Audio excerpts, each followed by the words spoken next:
Meus irmãos, eu queria mostrar para vocês hoje, no capítulo 6 de Daniel, como a Bíblia, em toda ela pode ser estudada por camadas. A gente vai ver 3 camadas de estudo da palavra de Deus. E outra coisa que é muito interessante da gente ver no capítulo 6 de Daniel é que a palavra de Deus, ela nunca é simplista. Você nunca pode ler a palavra de Deus achando que ela é simplista. Em que sentido? Você nunca pode tirar algo da palavra de Deus como se ela fosse algo simples, não simples de entender. O entendimento ele é direto, ele é para ser fácil de ser entendido. Mas nunca pode ser um ensino simples, um ensino comum, porque toda a palavra que está escrita aqui na Bíblia, toda a narrativa que foi colocada aqui, ela tem um propósito de salvação. Se ela tem esse propósito tão nobre, que é da nossa salvação, ela não pode ser um ensinamento simples para nós. Então, sempre que você lê a palavra de Deus e você achar que o negócio não está tão profundo ou está muito simples, você não leu, não estudou direito aquela passagem. E eu lembro que o primeiro estudo que eu fiz de Daniel, capítulo 6, eu só abordei a primeira camada, que é a camada aqui de Daniel como um representante de Deus na profissão ou exercendo o trabalho. Que é importante, mas a gente vai ver que existem outras coisas aqui nesse contexto do capítulo 6. Então vamos lá, o slide. Libera o slide aí, Desirê. Estão me ouvindo bem? Dá sim para ouvir muito bem. Alto e claro. Ótimo. Então vamos lá. Esse slide, ele ficou em poucas passagens e eu fui estudando e mudando algumas coisas e a gente sempre vai mudando. Não tem como ele não mudar.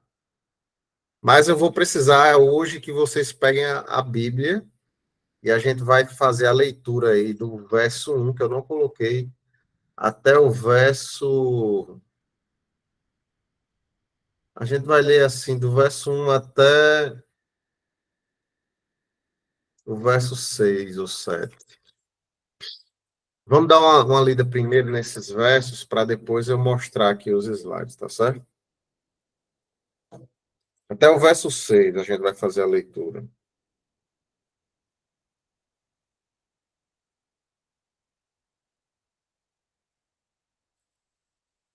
Vamos lá. O verso 1. Pareceu bem a Dário constituir sobre o reino a 120 sátrapas que estivessem por todo o reino, e sobre eles 3 presidentes, dos quais Daniel era um, aos quais estes sátrapas dessem conta para que o reino não sofresse dano. Então, o mesmo Daniel se distinguiu destes presidentes e sátrapas, porque nele havia um espírito excelente, e o rei pensava em estabelecê-lo sobre todo o reino. Então os presidentes e os sátrapas procuravam ocasião para acusar a Daniel a respeito do reino, mas não puderam achá-la, nem culpa alguma, porque ele era fiel e não se achava nele nenhum erro nem culpa. Disseram, pois, estes homens: nunca acharemos ocasião alguma para acusar a este Daniel, se não a procurarmos contra ele na lei do seu Deus. Então estes presidentes e sátrapas foram juntos ao rei e lhe disseram: ó rei Dário, vive eternamente.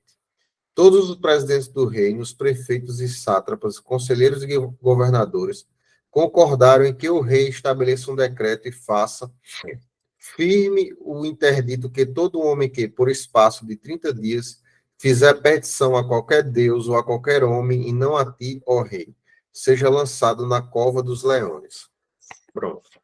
Esses 7 primeiros versos são fundamentais para o entendimento de todo o capítulo 6.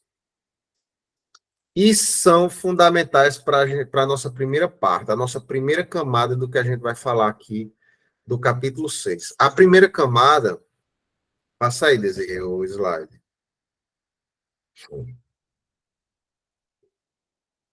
A primeira camada, poxa, o meu slide eu tinha mudado, não ficou salvo, não. Mas vamos lá. A primeira camada do que a gente vai ver aqui no capítulo 6 é falar sobre Daniel. Por eu ter estudado bastante o livro de Daniel, eu admiro o personagem, a pessoa que eu mais admiro na Bíblia é Daniel. Porque Daniel é esse cara aí que ele é excelente em várias coisas. Ele é fiel a Deus, ele é profeta, ele tem visões, ele é um homem devoto. E ele é também, porque está inserido, ele é um excelente profissional. Porque uma coisa não se separa da outra, porque a palavra de Deus nos coloca nessa situação de que, se nós somos cristãos excelentes, nós seremos excelentes em todas as áreas da nossa vida. Nós seremos bons pais, nós seremos bons maridos, nós seremos bons filhos, nós seremos bons trabalhadores, nós seremos, não bons, mas nós vamos buscar fazer o melhor, não por nós mesmos, mas para Deus, porque esse é o exemplo que Deus nos dá. Sermos excelentes.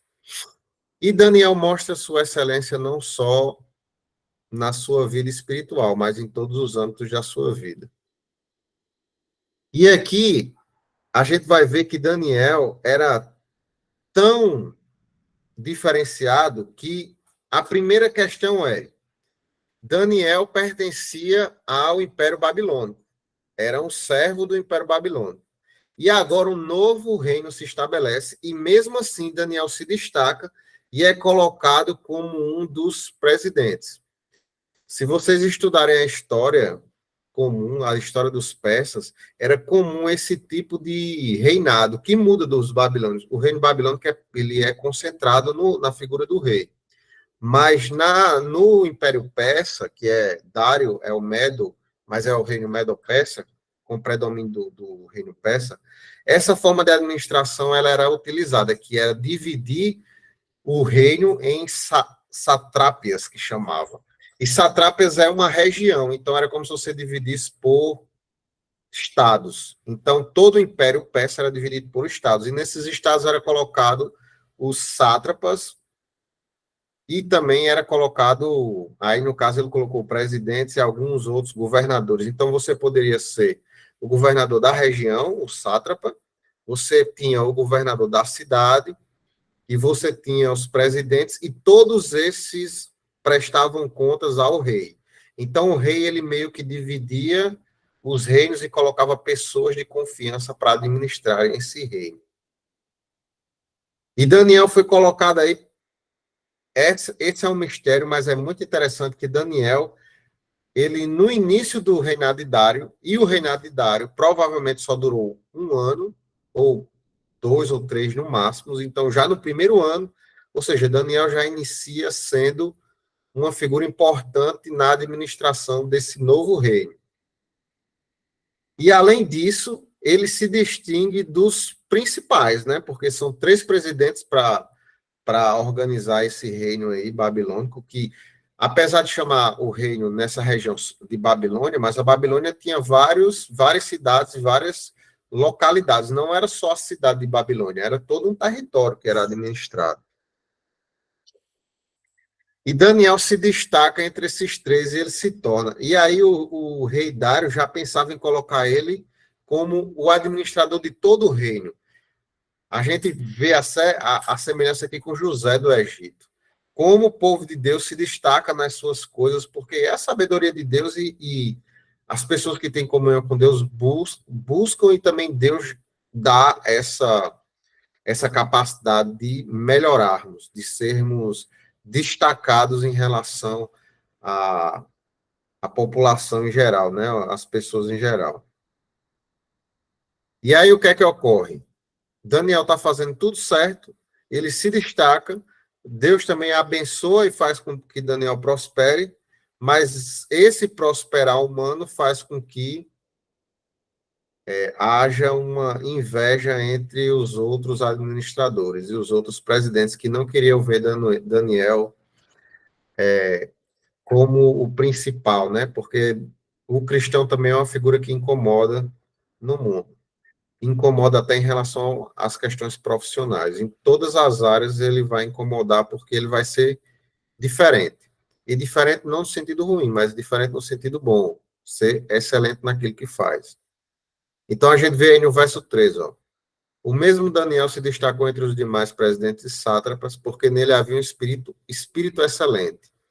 O rei até pensava em colocá-lo sob o trono do rei. Funcionário excelente, ou seja, é aquele que você olha e já diz, esse cara é um ótimo funcionário.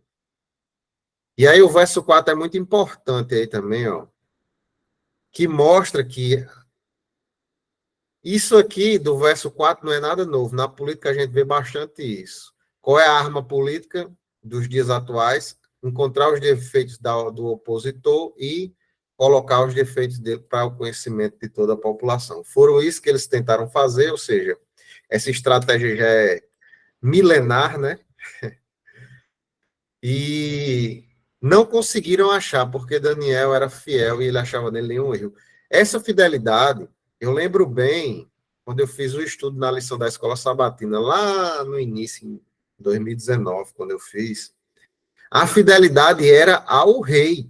Ou seja, Daniel era fiel ao rei. Claro, Daniel, ele serve a Deus, ele é fiel a Deus. Mas o que eu estou querendo dizer é que Daniel era honesto e fiel também ao seu rei.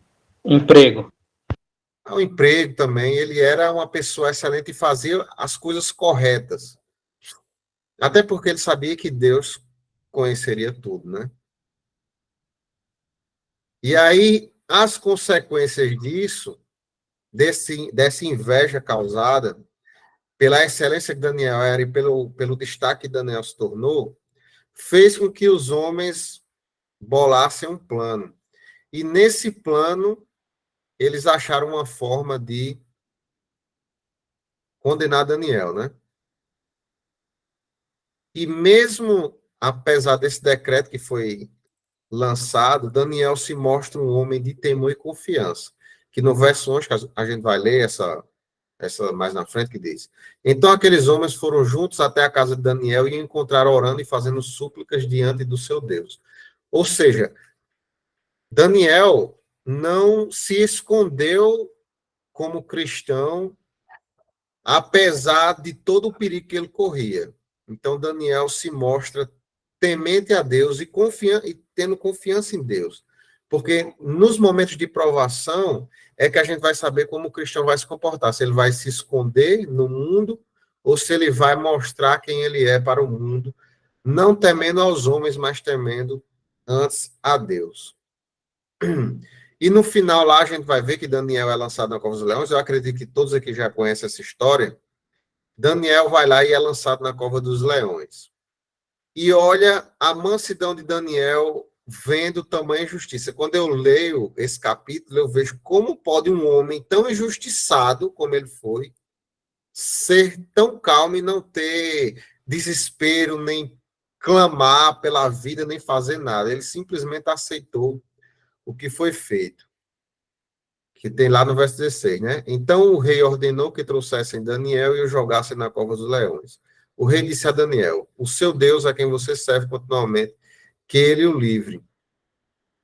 E Daniel é jogado lá, na cova dos leões. O rei percebe a injustiça que ocorre ali, porque o próprio rei está demonstrando aí a injustiça, como a gente vai ver nos versos, mas mesmo assim Daniel mansamente e calmamente segue as ordens de uma grande injustiça que é feita.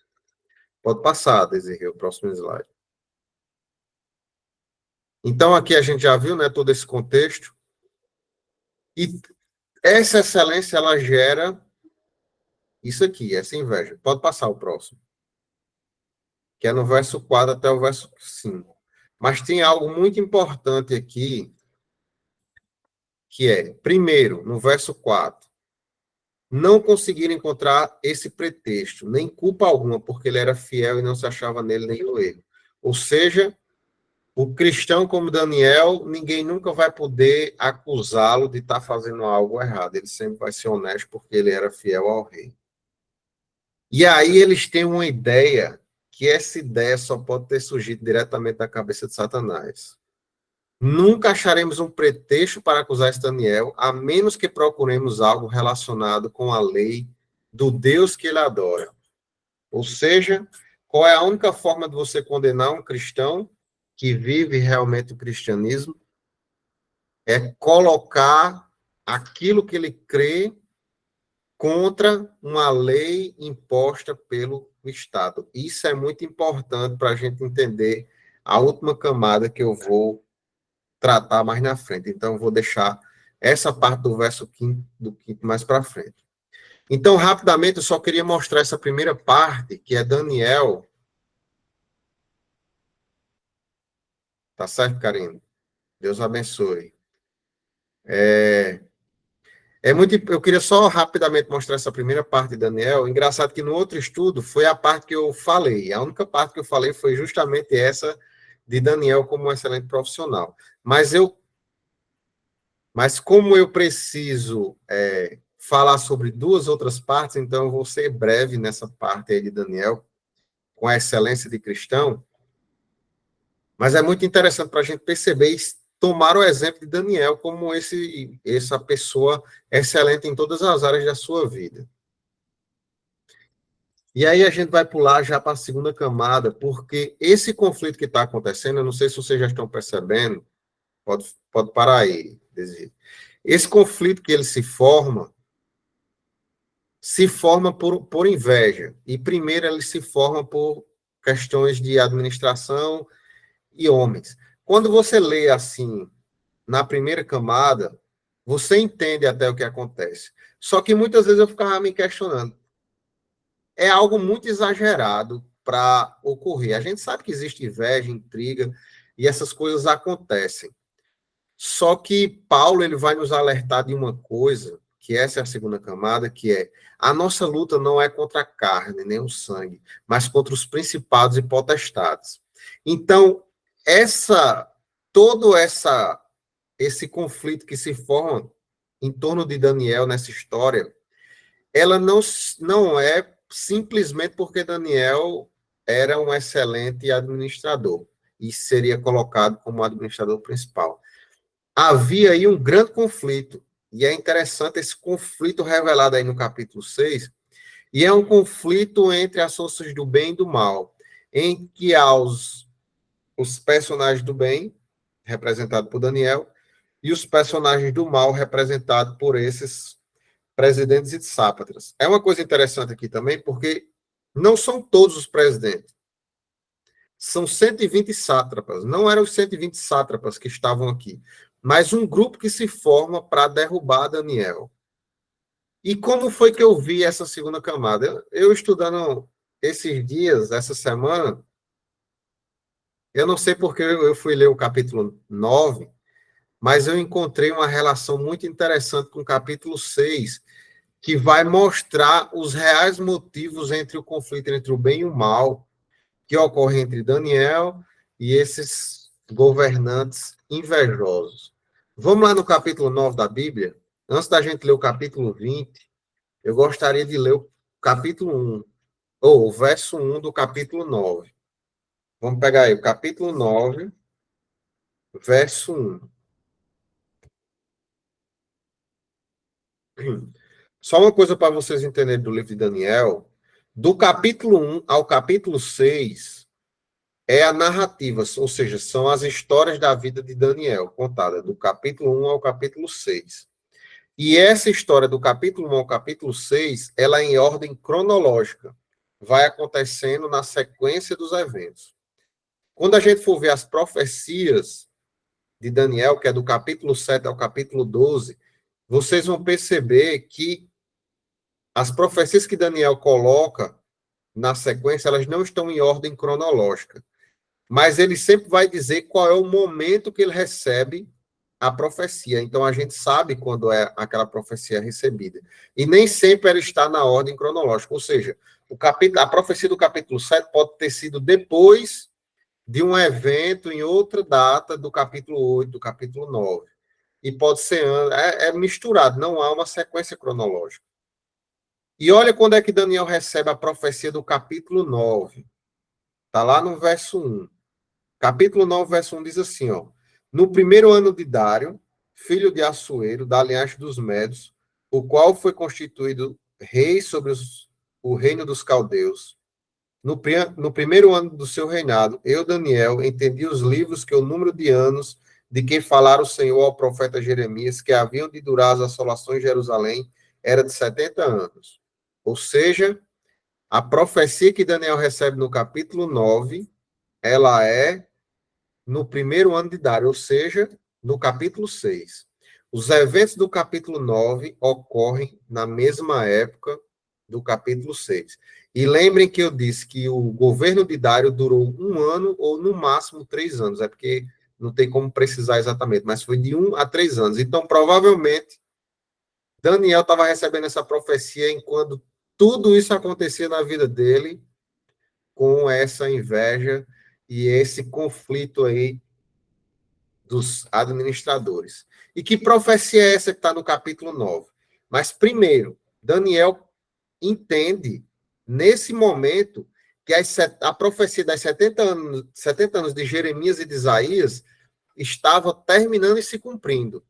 Então, era um momento profético muito importante que Daniel estava vivendo, e Daniel sabia disso. E Daniel recebe uma profecia muito importante, que é a profecia das 70 semanas. Uma das principais profecias de Daniel está no capítulo 9. E essa profecia é fundamental para o povo de Daniel, Israel, mas também para a história do cristianismo, para a nossa história, que é justamente a vinda do Messias. Então, Daniel estava recebendo a profecia do momento exato que o Messias iria vir à Terra e ser encarnado. Então, vamos ler essa profecia tão importante que estava acontecendo nesse momento de conflito aí de Daniel. Daniel, capítulo 9, o verso 20, diz assim, ó. Falava eu ainda e orava e confessava o meu pecado e o pecado do meu povo de Israel e lançava a minha súplica perante a face do Senhor, meu Deus, pelo monte santo do meu Deus. Vamos parar aqui só no verso 20, porque olha o que volta aí um pouquinho no capítulo 6. Quando os invejosos encontram Daniel orando, olha como é que Daniel estava orando. Lá no verso 10 do capítulo 6. Deixa eu ler aqui para vocês. Desculpa aí eu estar zagueando a Bíblia aí, mas é importante. São paralelos. Daniel, pois, quando soube que a escritura estava assinada, entrou em sua casa e, em cima no seu quarto, onde havia janelas abertas do lado de Jerusalém, 3 vezes por dia se punha de joelhos e orava e dava graças diante do seu Deus, como costumava fazer. Então aqueles homens foram juntos e, tendo achado a Daniel, a orar e a suplicar diante do seu Deus. Daniel estava orando e suplicando. E aqui no capítulo 9, no verso 20, diz: lançava a minha súplica perante a face do Senhor meu Deus, pelo monte santo do meu Deus. E quando a gente lê o capítulo 1, o início do capítulo 9 de Daniel, Daniel está orando também, uma das orações mais belas da Bíblia. Está lá em Daniel, capítulo 9, do verso 4 até o verso 19. Eu não vou ler porque é extenso, mas depois vocês leiam. Daniel está orando e confessando os pecados da nação de Israel a Deus, pedindo a Deus para que acabe o cativeiro babilônico. Então, olha o que é que estava acontecendo. Enquanto Daniel clamava para que acabasse o cativeiro babilônico,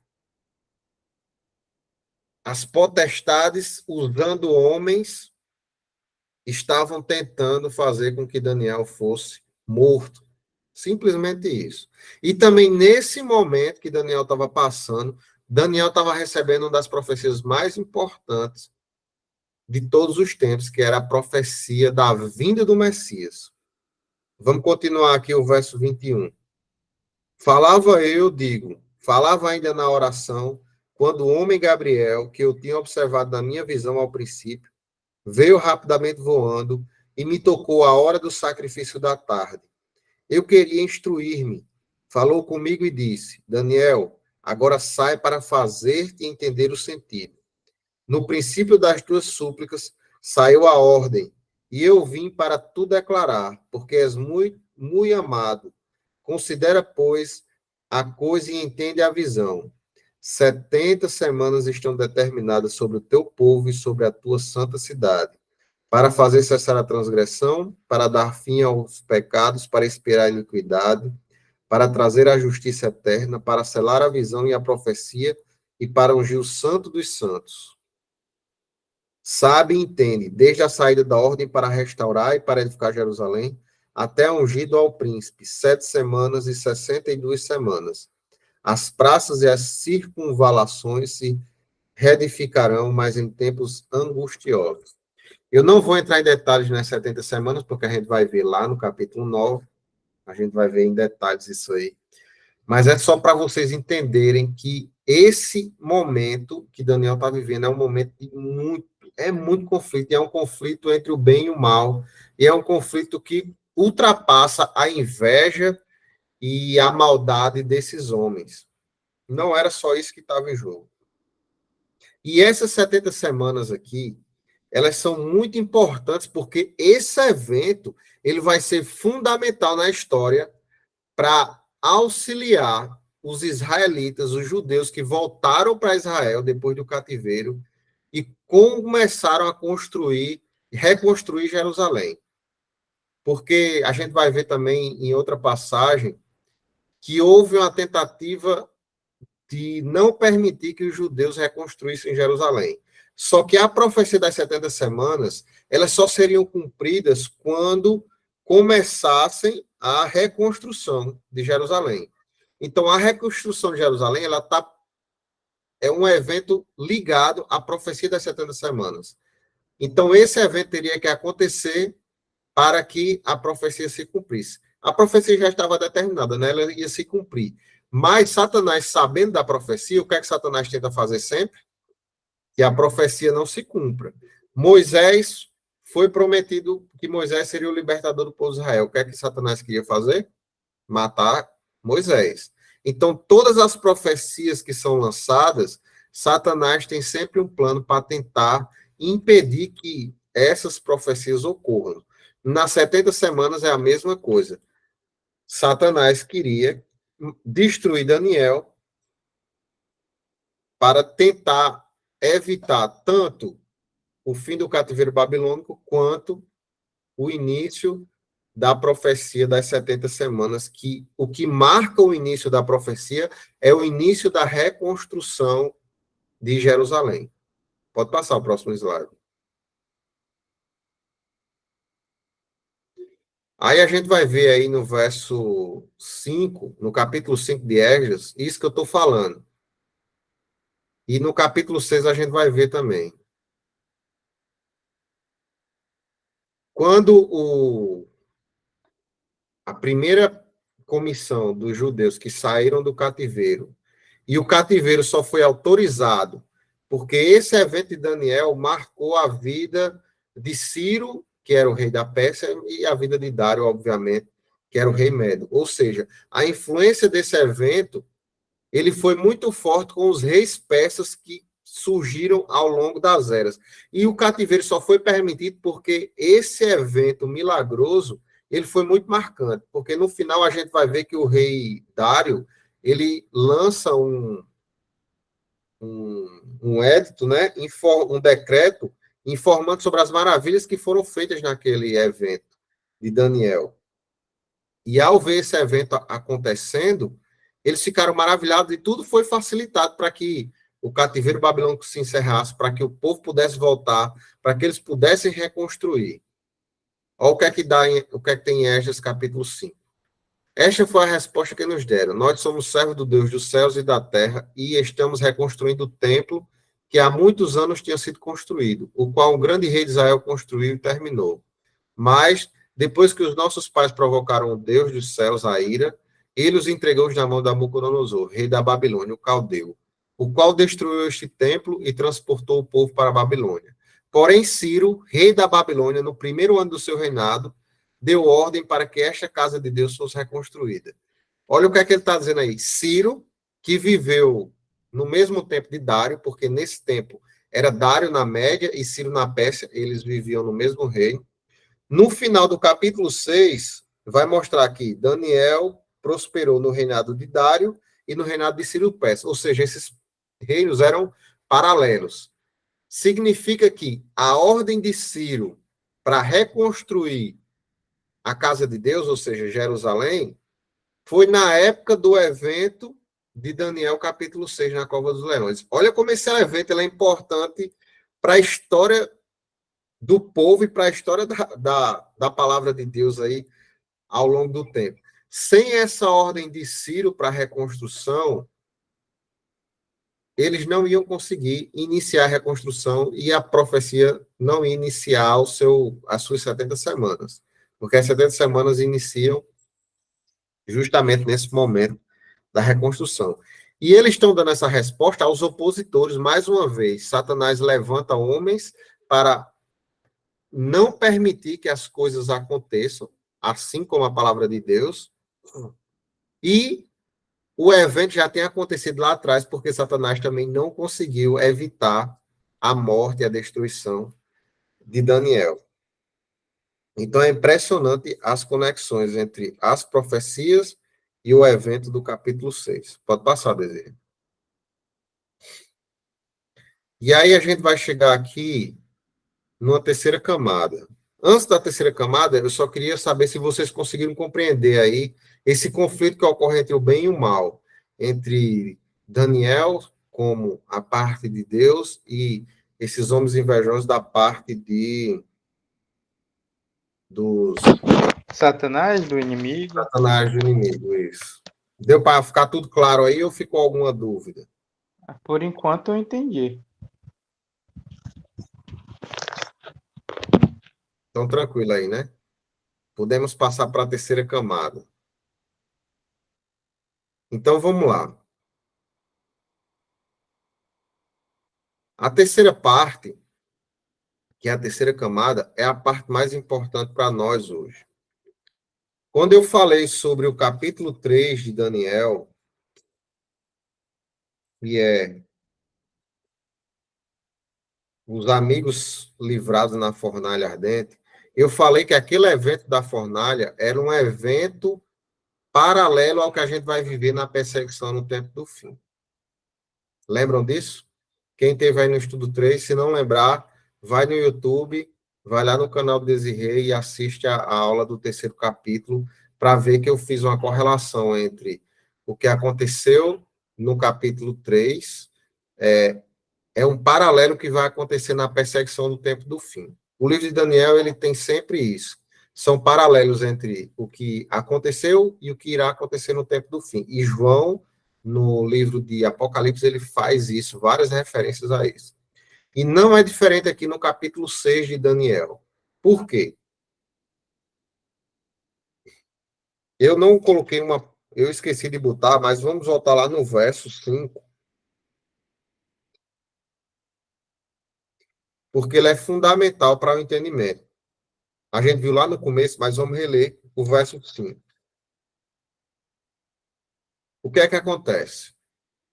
O poder civil, aqui, no capítulo 6 de Daniel, esses homens que são os governantes, eles queriam incriminar Daniel. E eles queriam achar uma forma de incriminar Daniel. E não conseguiram incriminar Daniel. Então, olha o que é que eles disseram no verso 5. Disseram, pois, estes homens, nunca acharemos ocasião alguma para acusar a este Daniel, se não a procurarmos contra ele na lei do seu Deus. Meus irmãos, no tempo do fim, na perseguição, o governo civil, ele vai procurar uma forma de incriminar o povo de Deus, o verdadeiro povo de Deus, assim como Daniel, que representa todo o povo de Deus. E eles não vão achar uma forma de incriminar o povo de Deus. Só há uma forma de incriminar o povo de Deus no tempo do fim, na perseguição do tempo do fim, que é como? se procurarmos contra a lei de Deus. É por isso que a nossa igreja fala que será promulgado um decreto civil, ou seja, uma lei civil, obrigando a guarda do domingo. Por quê? Porque isso é um decreto contra o quê? Contra a lei de Deus. Então, nós viveremos a perseguição porque o pensamento satânico é o mesmo.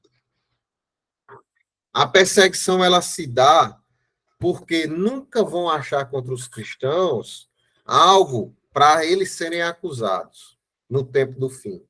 Então, tem que ser algo que faça com que a gente fique ou entre a lei divina, ou a fidelidade a Deus, ou obedecer uma lei civil. E a temática é a mesma. O domingo é uma forma de você adorar o domingo de forma obrigatória. Muita gente hoje vive no engano. Adora o domingo de forma... Adora o domingo, não. Guarda o domingo de forma enganada.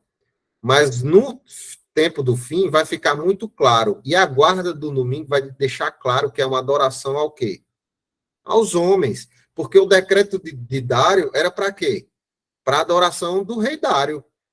Ninguém poderia fazer nenhum pedido a nenhum deus, só a Dário. O domingo é um dia para celebrar a humanidade, ou para guardar a humanidade. E a única forma de condenar os cristãos no tempo do fim seria justamente colocar uma ordem, uma lei, que fizesse com que o cristão fique ou entre a lei de Deus ou entre obedecer leis dos homens. E aí o que é que aconteceu? Uma turma vai lá, e é interessante isso, porque o rei poderia desconfiar. Por que é que Daniel não está aqui, como todo mundo? E Daniel não está lá porque não foram os 120 sátrapas, nem os 3 presidentes. Na verdade, foi uma turma que foi lá e disse, e falou uma mentira, né? Todos os presidentes do reino, os prefeitos e sátrapas, conselheiros e governadores, concordaram em que o rei baixe um decreto e sancione um interdito, ordenando que todo aquele que, nos próximos 30 dias, fizer um pedido a qualquer deus ou a qualquer homem, não ao senhor ou ao rei, seja jogado na cova dos leões. Ou seja, uma fração, ela se coloca como representante do todo, sendo que o todo não está lá representado. O decreto dominical vai ser da mesma forma. Quem lê o Grande Conflito vai ver claramente escrito que o poder legislativo ele vai representando um todo, dizer que o todo é a favor de uma lei, um decreto dominical. É impressionante como as coisas se repetem e como a gente tem que estar preparado para isso. Então, a partir do momento que o poder legislativo sancionar uma lei obrigando a guarda do domingo, a gente vai lembrar na hora, aí a gente viu isso em Daniel capítulo 6.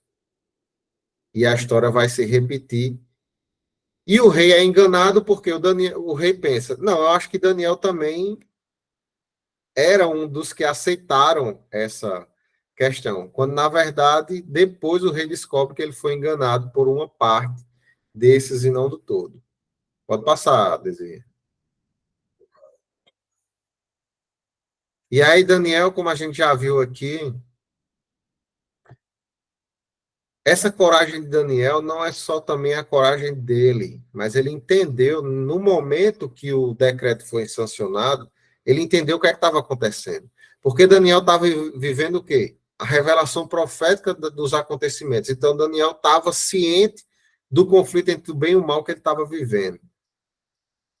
E a gente tem que ter o conhecimento e a ciência do conflito que a gente vive hoje, do conflito que a gente viverá depois. A gente tem que ter consciência do conflito que existe no mundo, porque muitos dos cristãos acham que não há conflito, de que essa guerra não está acontecendo, de que se a gente segue a Deus só vai ser maravilhas porque a gente é abençoado por Deus. Quando, na verdade, quando a gente está com Deus, a gente se torna participante desse conflito. Na verdade, todos são participantes do conflito. Não existe ninguém no muro. Ou você está a favor de Satanás, se você disser, eu não quero participar desse conflito, você já está do lado de Satanás. Ou você está do lado de Deus. Quando você se coloca como cristão no mundo, Eu falo se colocar como cristão, não é se esconder como cristão no mundo, não. É dizer, eu sou cristão, mas se esconder no mundo. Mas se você se posicionar como cristão no mundo, eu lembro sempre que Desirê, às vezes, comenta algumas coisas, e são muito acertadas os comentários dela em relação a alguns assuntos, mas eu sempre tenho a sensação, esse comentário vai incomodar algumas pessoas, porque é um comentário genuíno, e todo comentário genuíno, ele incomoda quem pensa de forma equivocada. Quem não está com a verdade. Eu lembro de 2 comentários aqui, eu não vou falar porque... Mas você sabe qual é. Então, sempre que o cristão ele se posiciona no mundo, ele vai ter conflito, esse conflito entre o bem e o mal. Pode falar, irmão, que levantou a mão. João Manel, né? É o Jô. É o Pode Jé, falar. mas... Fala, meu Boa- amigo, tudo bom? Prazer ouvir aqui esse estudo. Sobre isso que tu está falando aí, hoje o mundo está muito complicado. E agora a gente mesmo, como cristão, dentro da nossa própria igreja, a gente se constrange ao ver as posições tomadas de uma forma política, um posicionamento político dentro das igrejas, em que muitos líderes e membros da igreja estão escolhendo o lado um lado, e esse lado está bem claro que muita gente está escolhendo porque lhe beneficia. E aí a gente não tem o direito nem de conversar, nem de dialogar, nem de discutir sobre esse assunto. E eu participei alguns meses atrás de uma pregação dos nossos membros lá da Igreja do Bessa, em que ele se posicionava de uma forma muito forte e que nos deixa assim constrangidos, porque fala como se todos nós estivéssemos tendo esse mesmo tipo de pensamento. E não é assim, entendeu? E esse posicionamento, que como você falou aí, que nós temos 2 lados, né? Ou certo ou errado.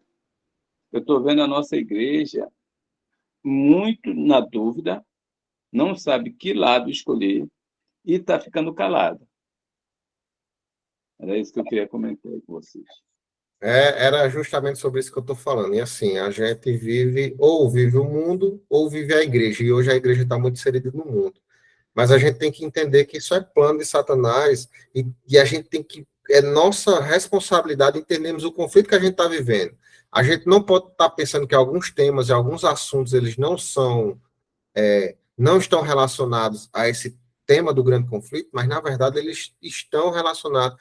Tudo está relacionado ao tema do grande conflito. E as coisas vão caminhando dessa forma, porque está profetizado dessa forma. E nós temos que saber nos posicionar. E eu não falo só me posicionar também de falar. Nem sempre é o falar ou entrar em disputa ou em conflito em relação a isso. Mas é nos posicionar no sentido que nós pertencemos ao reino de Cristo, e isso é o que importa. E não disputas entre o mundo ou as coisas religiosas, ou entre político, ou entre qualquer outro assunto. Nós temos que nos posicionar no sentido de que nós somos cristãos e sabemos que temos que viver como mundo. A gente tem que fazer como Daniel aqui, exatamente o que Daniel fez aqui. Quando Daniel soube do decreto, foi para o seu quarto, ele não fez protesto, ele não foi entrar em conflito com quem sancionou, com quem arquitetou o decreto. Ele foi orar, ele foi clamar a Deus, ele foi buscar a Deus, porque é Deus quem vai resolver esses problemas. Então, diante das injustiças, diante das coisas absurdas que a gente vê, nós temos que confiar no nosso Deus. É isso que a gente tem que fazer. E também permanecer fiel, permanecer firme, se mostrando cristão, porque nesses momentos de dificuldade, no tempo do fim a gente vai passar, e nesse momento de dificuldade, muitos cristãos vão se esconder. E a partir do momento que você se esconde e não se posiciona como cristão, e eu falo, o posicionamento é permanecer fiel a Deus, permanecer buscando a Deus, permanecer excelente na sua vida espiritual, na igreja, no seu trabalho, em todos os lugares que você estiver. Você tem que se posicionar dessa forma. E ao se posicionar, assim como Daniel, você não vai precisar entrar em conflito, nem vai precisar, mas o seu posicionamento vai incomodar. A sua forma de viver contrária ao mundo e contrária ao pensamento geral, porque também tentam colocar a gente num pensamento geral que nós temos que seguir, como todo o fluxo do mundo segue, quando na verdade o cristão não pode seguir essa correnteza. Aí, só por esse posicionamento, sem conflito nenhum, as coisas acontecerão assim como Daniel, né? Aqueles homens foram juntos até a casa de Daniel e encontraram orando e fazendo súplicas diante do seu Deus. Ou seja, as pessoas vão ver isso e vão se incomodar, e isso vai incomodar e vai gerar essa perseguição. E aí pode passar, dizia o próximo. E aí no verso 14 a gente percebe que o rei, na verdade, ele foi enganado, né? E quando ele percebe que foi enganado, ele fica triste e tenta livrar Daniel. E diz, até o pôr do sol se empenhou por salvá-lo. É interessante nessa passagem que a lei dos homens ela é mais importante e intransponível do que a lei de Deus para eles, né? Porque o que é que nós fazemos hoje, no nosso momento atual?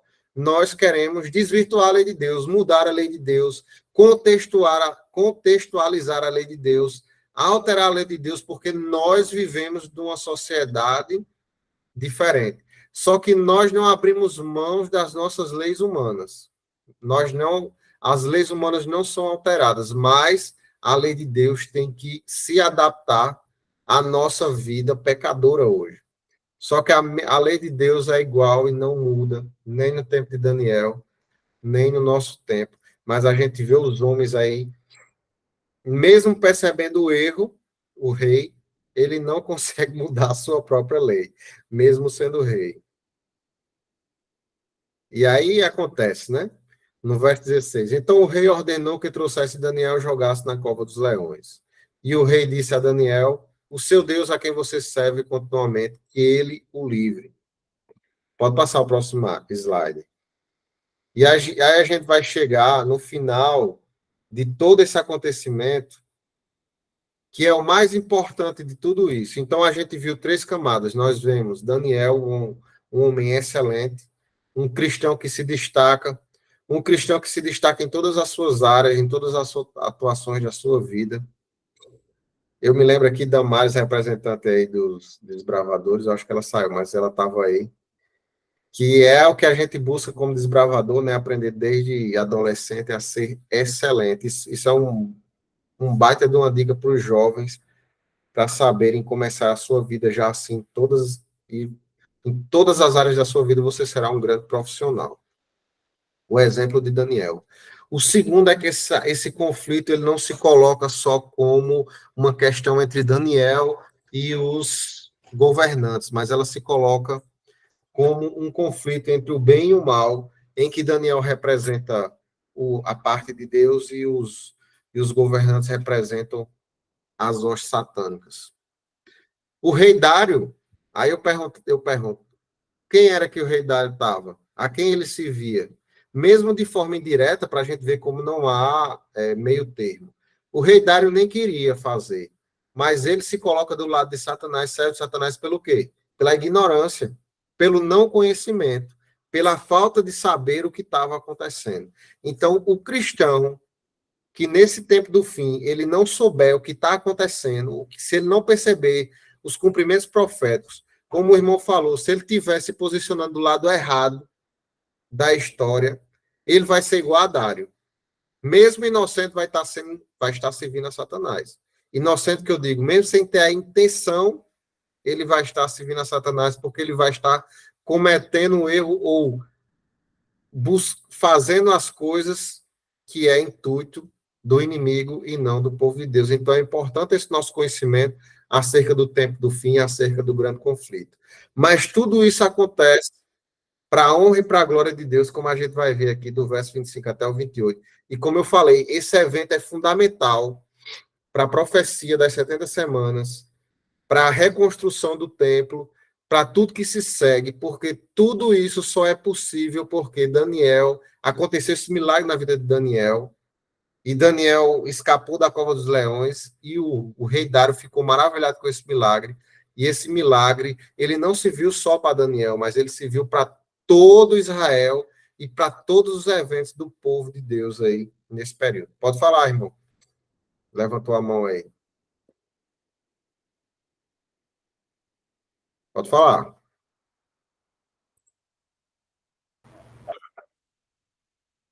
Tem que ligar o microfone, irmão. O microfone está desligado. Desculpa. É que eu acabei, passou um pouquinho, eu acabei perdendo o foco do que eu ia falar. Mas tem uma coisa que eu ia te falar, que era sobre o tempo da ignorância que está acabando, né? Quando você está falando que as pessoas ainda estão convivendo com isso, ainda estão errando, mas o tempo da ignorância está chegando ao fim, né? E tem também uma coisa que eu claro, guardando as devidas proporções, me lembra também o caso de Salomão. Salomão porque a gente usa as leis quando nos convém, né? Então, Salomão, quando fez o pacto com Deus e teve toda a sabedoria e se tornou muito poderoso, porque Deus permitiu, ali chegou a um certo ponto que o homem perde o controle e aí ele já começou a usar as leis como lhe convinha. E por isso ele chegou na situação de tanto erro no final da sua história, né? É isso. É verdade. E vamos lá. Vamos ler aqui o verso 25 até o verso 28, para ver as maravilhas que aconteceram por causa desse milagre que aconteceu na vida de Daniel. Eu pulei assim algumas partes para que desse tempo da gente completar em 1 hora. Mas é interessante vocês depois pegarem, e também era o que eu falo sempre, né? Quando for fazer o estudo, já lê o capítulo antes para a gente entender aqui todo o contexto, não precisar eu passar por todos os versos. Mas do verso 25 em diante diz assim, ó. Então o rei Dário escreveu aos povos, nações e homens de todas as línguas que habitam em toda a terra. Paz vos seja multiplicada. Faça um decreto pelo qual, em todo o domínio do meu reino, os homens tremam e temam perante o Deus de Daniel, porque ele é o Deus vivo que permanece para sempre. O seu reino não será destruído e o seu domínio não terá fim. Ele livra e salva e faz sinais e maravilhas no céu e na terra. Foi ele quem livrou a Daniel do poder dos leões. Então a gente vê um rei pagão, Dário,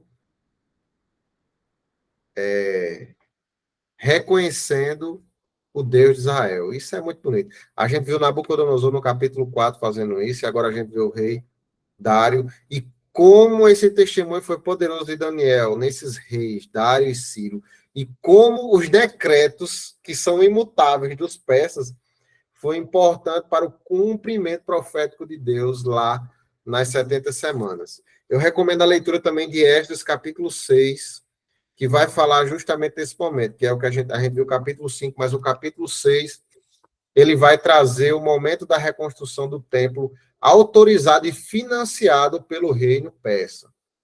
Então, Esdras, capítulo 6, é interessante vocês lerem. E assim, para demonstrar também como esse conflito é real entre o bem e o mal, eu queria também dar uma palhinha de Daniel, capítulo 10, aqui com vocês. Porque em Daniel, capítulo 10, também fica aberto a esse conflito que está acima de nós, que são as potestades, né? Que não, os principados e potestades. Não é só esse conflito humano. Lá em Daniel, capítulo 10, no verso 12 e o verso 13. Eu esqueci de comentar porque eu coloquei lá agora de última hora para a gente ver. mas vale a pena a gente citar, que diz assim, ó: então me disse, não temas, Daniel, porque desde o primeiro dia em que aplicaste o coração a compreender e a humilhar-te perante o teu Deus, foram ouvidas as tuas palavras, e por causa das tuas palavras é que eu vim. Mas o príncipe do reino da Pérsia me resistiu por 21 dias, porém Miguel, um dos primeiros príncipes, veio para ajudar-me e eu obtive vitória sobre os reis da Pérsia.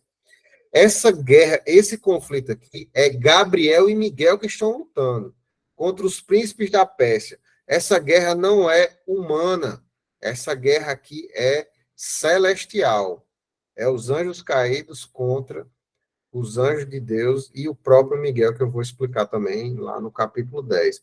Mas é só para vocês verem que Daniel ele estava vivendo esse conflito entre o bem e o mal, essas forças de forma intensa.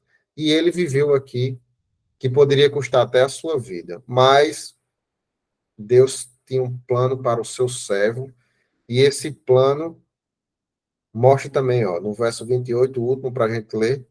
Daniel, pois, prosperou no reinado de Dário e no reinado de Ciro Persa. Daniel tanto prosperou na Babilônia, quanto prosperou no reino de Dário e Ciro, e Daniel prospera em todos os momentos da sua vida. O prosperar também, aqui, não significa só boas notícias ou só coisas boas, não. Daniel, a gente vai ver nas profecias que Daniel sofreu muito. Sofreu aqui, sofreu ao longo de toda a sua vida. Mas o prosperar é um homem que está com Deus e que, apesar das dificuldades, ele é abençoado e ele vê as maravilhas e os milagres que Deus fez na vida dele. E aí, quem tiver alguma pergunta ou ficou alguma dúvida, esse é o momento. Eu queria tirar uma dúvida que não sei se cabe agora, mas em outras igrejas, eles dizem que quem é o Miguel não é Jesus. Tu tens alguma... Tu pode me orientar nessa posição aí? Então, é um bom assunto, é bom a gente deixar para o capítulo 10, a gente vai explorar mais. Mas, realmente, mas eu vou dar uma introdução. Basicamente, hoje, a única igreja que entende que Miguel é Jesus é a igreja adventista. Mas a interpretação de que Miguel é Jesus não é uma interpretação adventista. Vocês sabiam disso? Ela é uma interpretação muito anterior do tempo da Reforma. Os reformadores, eles já tinham esse entendimento de que Miguel era a figura de Jesus. A gente consegue fazer a gente vai melhorar esse entendimento e vai trazer passagens, correlações para mostrar o porquê disso. E tem algumas passagens. Tem uma passagem clara de Josué, que Josué adora o anjo, e esse anjo é o arcanjo, que está vestido com a roupa de batalha como um anjo, né? Que é uma correlação com Miguel. E sempre que um ser ele é adorado, ele não pode ser criatura. Porque em Apocalipse vai dizer que nenhuma criatura pode ser adorada. Só Deus que pode ser adorado. E a gente vai ver sempre em algumas passagens com Miguel, ou a figura do arcanjo, que também só existe um arcanjo na Bíblia, o arcanjo sendo adorado, ou a figura de Miguel também. E, para mim, só esse ponto já mostra que Miguel é a figura de Cristo. Só que Cristo, ele tem várias atuações, né? Ele é o Verbo encarnado, ele é o príncipe das hostes celestiais, é o príncipe dos anjos. Então, ele tem várias formas de conduzir. Ele era a coluna de fogo lá, guiando o povo. E, então, tem várias formas de Jesus se colocar. E, só para citar, só para lembrar, deixa eu lembrar o nome do reformador, que colocou nos seus escritos a mesma interpretação que nós temos hoje, que é Calvino. Calvino escreveu e colocou que Miguel era, ele fez a mesma correlação como Miguel sendo a figura de Cristo. Ele disse, não tem como Miguel não ser a figura de Cristo pelos eventos que são narrados e esses fatos aqui. Só que é engraçado que os calvinistas hoje rebatem a própria alegação do Calvino, é interessante isso. Mas nós permanecemos com essa visão reformada da interpretação de Miguel sendo Jesus. O restante, as outras passagens, a gente vai colocar no capítulo 10, para não ficar só em minhas palavras, mas ficar no que o texto bíblico fala. Tá certo? Aguardem o capítulo 10. Beleza, vamos aguardar. E alguém mais aí? Mais alguma pergunta? Mais alguém? Pode falar, Não. Adriana. Não? Não, eu nem vou perguntar, não. Caiu a minha conexão aqui quando o Jô estava falando e eu perdi a pergunta dele, a tua resposta eu peguei no finalzinho. Mas é interessante, assim, que... Só comentar, né, como às vezes a gente se sente tão pequeno, né, nesse mundo, e porque, né, nesse conflito tão grande, mas às vezes é uma peça no xadrez, né, que mudando alguma coisa ali, você vai desencadear coisas que você não sabe, né? Então, assim, a gente não tem noção da visão maior de tudo isso que está acontecendo, mas como cristãos, a gente tem papéis importantes em todos os lugares que a gente está, e como cristãos a gente está o tempo todo sendo passível de ataques, né? Porque tudo bem que Daniel foi, né, o personagem, né, um dos grandes personagens, e de fato ele fez uma grande diferença, inclusive em relação aos reis e tudo isso que você falou, né? Mas no nosso microcosmo aqui, né, de pequenos cristãos, aí a gente faz diferença nas ondas que vão nascendo a partir de tudo que a gente faz, né? Então, por isso, a gente às vezes não se dá conta da importância, mas Satanás sabe, né? Satanás tem noção. Então, a gente tem que estar sempre alerta mesmo, porque para se manter fiel, né? Famílias, amigos, várias pessoas que você poderiam conhecer a palavra de Deus através da sua vida, se você tiver uma vida manchada ou se desviar do cristianismo, talvez filhos, netos e outras pessoas, amigos e familiares, nunca vão ter outra oportunidade ou um testemunho tão forte quanto a sua vida. E se você não decide, claro, Deus pode fazer qualquer coisa, mas seriam pessoas que poderiam avançar ali a obra em determinado lugar e você acha que não fez muita coisa, quando na verdade você foi usado e foi um instrumento de Deus. Pode falar, Bill. Então, eu penso que um dos piores conflitos é no nosso convívio mesmo, no nosso convívio familiar. Por quê? Eu, como fui recente em ser adventista, viu? Quando eu era católico, ninguém diz assim, fulano de tal, porque você é católico, você fez isso e aquilo. Mas já com a gente, quanto a gente, porque naturalmente nós somos pecadores e realmente muitas vezes nós saímos, poxa, da linha certa, né? Então, o que é que acontece?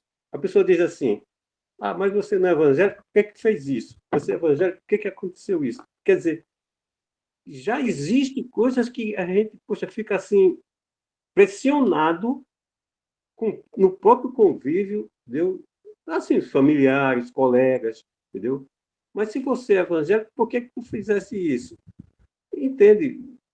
O conflito realmente é um dos piores, no meu ver, nesse sentido. Entendeu? Aí eu fico pensando, meu Deus, aí fazer feito como Daniel, né? Você tem que, poxa, parar, orar, pedir a Deus, entendeu? Porque muitas vezes não é nem a pessoa em si que está fazendo poxa, isso aí, mas com aquele impulso que você se desvie. Entendesse? Essa dificuldade que a gente tem para a gente entender que, apesar de vir de uma pessoa de carne, muitas vezes essa pessoa não está sozinha naquele momento, ela está sendo usada, né? Justo. e usada para nos derrubar, para nos enfraquecer, para nos atingir. E eu lembro bem disso, esses conflitos assim, em que eu ia chegar para o meu pai, às vezes chegar da igreja cheio de motivação para evangelizar e levar a palavra para o meu pai, que é um católico fervoroso. E, na verdade, Satanás estava só rindo e atuando ali para a gente chegar em um conflito. E nunca Isso. chegava em lugar nenhum. E aquilo me deixava muito triste. E eu levei muito tempo para perceber, poxa, eu, inclusive, estou sendo usado por Satanás, porque ao invés da palavra ser semeada, eu estava só querendo vencer em relação à verdade. E nem sempre a verdade vai amolecer um coração de pedra. São outras coisas que vão amolecer. E é o Espírito Santo que vai agir, mas não por força, mas por amor, como diz lá, acho que em Zacarias, né? Pelo meu espírito. Então, a gente tem que entender que esse conflito está acima de nós, e se a gente compreender isso, sempre que vier algum opositor ou alguma pessoa com esses pensamentos, com essas falas, a gente vai sempre pensar, poxa, tem misericórdia desse aí, que não é ele que está agindo sozinho aí, mas tem um conflito ao redor de tudo isso que acontece, porque a nossa raiva sempre vai se dirigir para a pessoa que está na nossa frente, quando na verdade não é essa a luta que Deus quer. Deus quer, na verdade, que a gente ame essas pessoas e que elas possam entender. Depois que essa chave virou na minha cabeça, ficou muito mais fácil dialogar com alguém que pensa diferente de mim, porque é outra coisa muito difícil para o nosso orgulho, e o orgulho não faz parte do cristão, né? O orgulho foi o pecado de Satanás, é de saber conversar, é de saber escutar uma pessoa que pensa totalmente diferente de você, porque essa pessoa tem os seus motivos para pensar daquela forma, e essa pessoa foi influenciada por uma série de fatores, e que, na verdade, você só tem que ser um instrumento para mostrar um lado da versão para ela, e ninguém é obrigado a aceitar essa versão. É o Espírito Santo que vai fazer isso. E a partir do momento que você entender que esse conflito ele se eleva acima de você, que você é só um transmissor, você vai se colocar no seu lugar e vai amar aquela pessoa e não entrar em confronto direto. Porque o confronto direto talvez tenha levado algumas pessoas para Jesus, mas eu acredito que a forma bíblica é a mais correta de levar. E talvez até a mansidão que Daniel teve seja o melhor exemplo para a gente impactar as outras pessoas. Porque também o que Satanás quer é que o cristão saia e vá conflitar, porque vão ser só duas pessoas em conflito, e quem está ao redor, eu lembrava, meu irmão e minha mãe, só olhando o conflito e dizendo assim, meu Deus, isso aí não é nada saudável, não é nada legal, só estão afastando o pai do filho. Mas hoje, graças a Deus, a chave virou e eu vivo em paz lá com meu pai. Acho que ele pensa de forma completamente equivocada, mas o Espírito Santo está trabalhando na vida dele. Ok, Daniel. Marco, obrigado. Se eu fosse Daniel. E tem outro, eu fiquei pensando, você veio nisso que você falou, tem um outro ponto também, tem essa questão das pessoas também exigirem uma santidade, porque é tanta gente falando que é cristão e não sendo, né, que eu acho que também tem isso, as pessoas também querem, claro, de uma forma equivocada, mas elas também querem que você prove, mostre Isso. que não é uma fachada, né? A gente está numa luta, né? Todo dia uma luta para tentar ser melhor, para, né, trabalhar pela santificação, mas as pessoas, às vezes, claro, usadas por Satanás também, mas elas também estão querendo assim uma verdade, né? De quando alguém diz que se converteu, que está seguindo a Cristo mesmo, que aquilo não é só de boca, né? Então, por isso o exemplo é tão importante, mas tem que ser um exemplo também de verdade, né? Não de fachada, né? Mas tem outro problema, Desirê, que é culpa nossa, nós cristãos. A gente, muitas vezes, quando se torna cristão, ou pessoas que se dizem cristãos mesmo, evangélicos, eles se sentem, às vezes, superiores e gostam de apontar dedo, ou seja, de julgar. E ao momento de julgar, quando outra pessoa vê você cometendo erros, ela sempre vai dizer, oxe, mas não era o perfeito, porque o cristianismo nunca exigiu perfeição. Nunca. Jesus nunca nos pediu a perfeição. Nós seremos perfeitos por causa de Cristo Jesus na glorificação.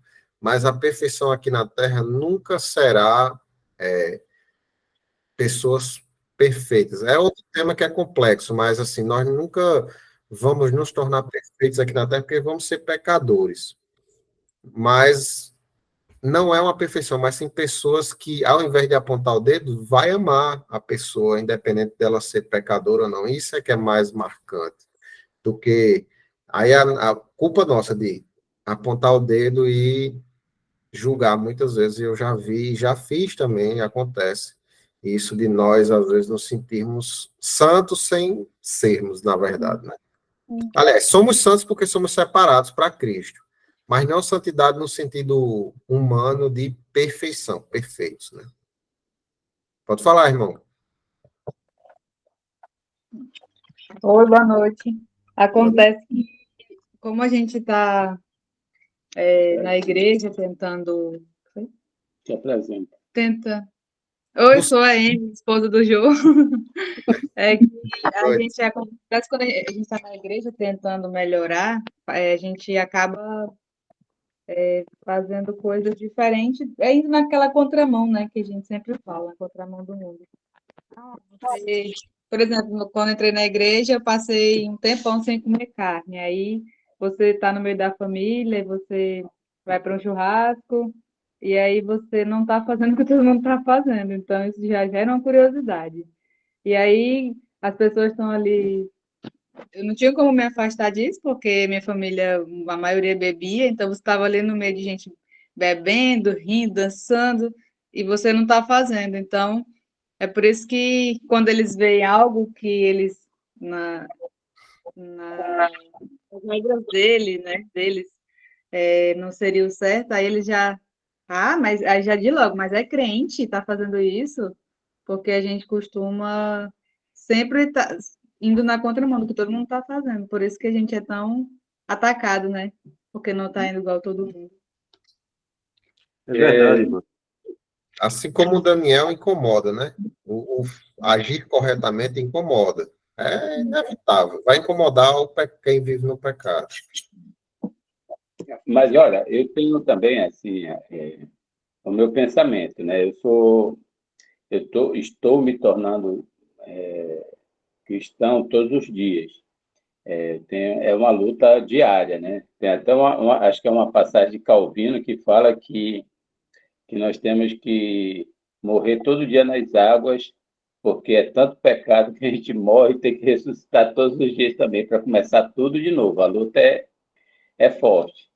Mas eu tenho a minha história de vida, ela sempre foi muito voltada com esporte. Eu sempre pratiquei muito esporte, sempre competi muito. E o que eu aprendi muito com o esporte é que a gente, às vezes, quando a gente acaba um jogo, uma partida, que a gente perde ou não, a gente tem que tirar os melhores, os melhores aprendizados dali, entendeu? E quando a gente não ganha, é porque nós estamos fazendo alguma coisa que ainda não está certo, correto. E às vezes eu vejo quando as pessoas